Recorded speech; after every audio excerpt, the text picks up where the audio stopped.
अस्सलाम वालेकुम नाज़रीन। ये वाक़या न्यू जर्सी से एक लड़की का है जिन्होंने अपना नाम ज़ाहिर नहीं किया।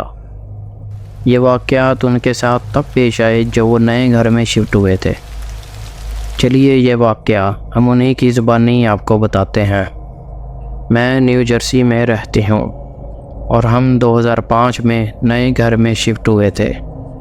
मेरा बेटा उस वक्त 3 साल का था।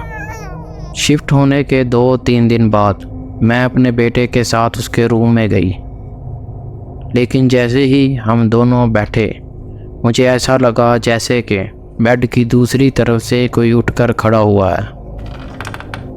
फिर ऐसे ही वक्त गुजरता गया और कभी कभार ऐसा लगता कि जैसे चीज़ें खुद ब खुद मूव हो रही हैं। इसके अलावा कभी कभी मुझे एक साया नज़र आता, जिसके बाद मुझे डर लगना शुरू हो गया था।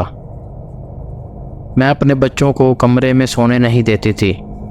कभी कोई अलमारी से कॉटन को फेंकता और कॉटन कमरे के एक हिस्से से दूसरे हिस्से में जा गिरता और किचन से चीज़ें गिरने की आवाज़ आती थी।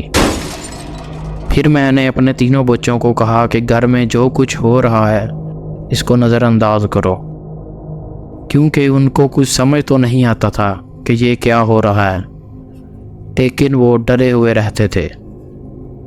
यहाँ न्यू जर्सी में सर्दियाँ बहुत सख्त गुजरती हैं, इसलिए हम अपने घर के दरवाज़े खिड़कियाँ अच्छे से बंद करके हीटर चलाकर बैठते थे, तो हमारा पंखा खुद ही चलना शुरू हो जाता। एक मर्तबा मेरा सबसे छोटा बेटा मेरे पास सो रहा था। मेरी आँख खुली तो मुझे लगा मेरा बेटा जाग रहा है और वो सामने पड़ी कुर्सी की तरफ इशारा कर रहा है।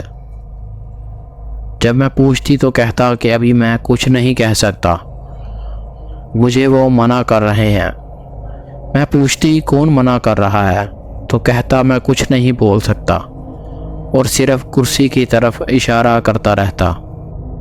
जब मैंने बाद में उससे पूछा तो उसने बताया कि कोई कुर्सी पर बैठा हुआ था और अपनी उंगलियां हिला रहा था।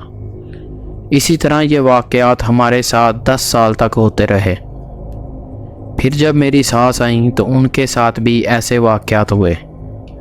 उनकी चीज़ें अपनी जगह से गायब हो जाती थीं, इसलिए वो भी डरती थीं।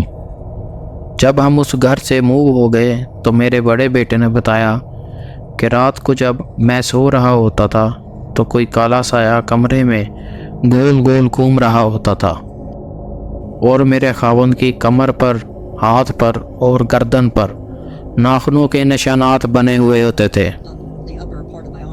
अगर आपको ये वाक़या अच्छा लगा हो तो हमारे YouTube चैनल को सब्सक्राइब कर लें, ताकि हमारी नई आने वाली वीडियोस आप तक बर वक्त पहुँच सकें।